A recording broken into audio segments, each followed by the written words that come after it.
Tinalo ng Dallas ang number 1 defensive team na Minnesota sa late run ni Kyrie Irving. Undersized no ng Dallas dahil walang Derek Lively. Pumatak ang series nila sa regular season 2-1. Minnesota pa rin, nasa kanila ang tiebreaker. May combine naman na 69 points si Luka at si Kyrie. Nasa 35, 8 and 5 na may 8 3-point shot itong si Kyrie. Si Luka naman 34, 6 and 8 na may 5 3-point shot.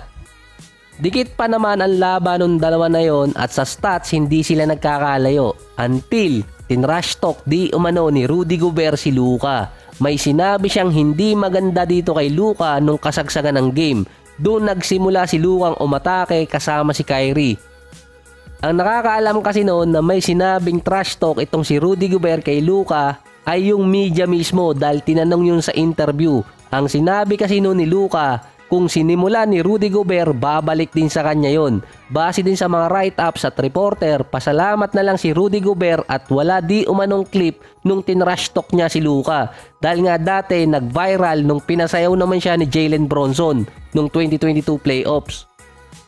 Nagsimula na di umano yung feud ni Luka at ni Gobert noong 2022 season pa. Sa game pa ng Jazz at Mavericks yun. May isang play kasi doon na binangga ni Gobert si Luka at naging viral yon dahil nag-flop si Luka doon.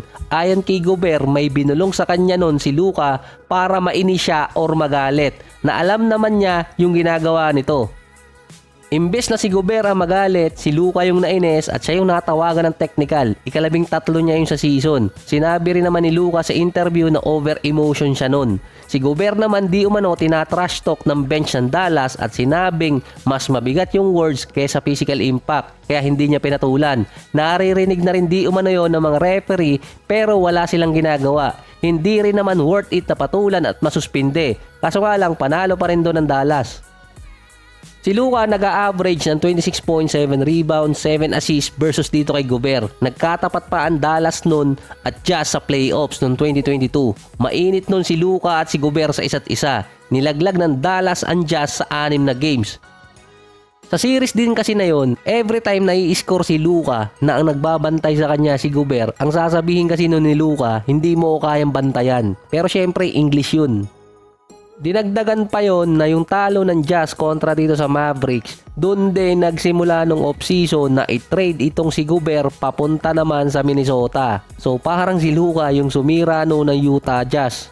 Nung sumunod na series naman versus Suns, sinabi naman ni Jason Kidd nung natalo sila versus Phoenix na hindi katulad ni Gobert at ni Whiteside yung kalaban nila. Hindi kasi mga scorer yung nabanggit doon ni Jason Kidd kundi defensive player. Pinatungan pa dati ng media yung sinabi dati ni Jason Kidd. Nung Eurobasket naman noong September 2022 after ilaglag nga ni Luka ang Jazz sa playoffs, tinalo din ng Slovenia ang France. Ito yung umiscore siya ng 47 points, ang second all-time sa Eurobasket. Tinanong ng media si Rudy Gobert doon about sa performance ni Luka at pilit niyang binabaleng sa performance ng France.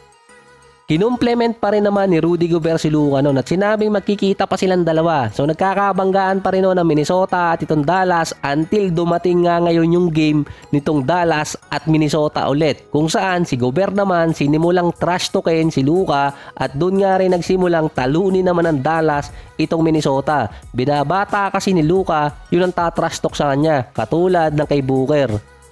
Ang binabanggit niya yun sa online ay baka magsisi si Gobert na tinrush talk niya si Luka. Mismong galing na rin kay Luka na kapag sinimulan, ibabalik talaga niya. Parang flip-top yun, rebat.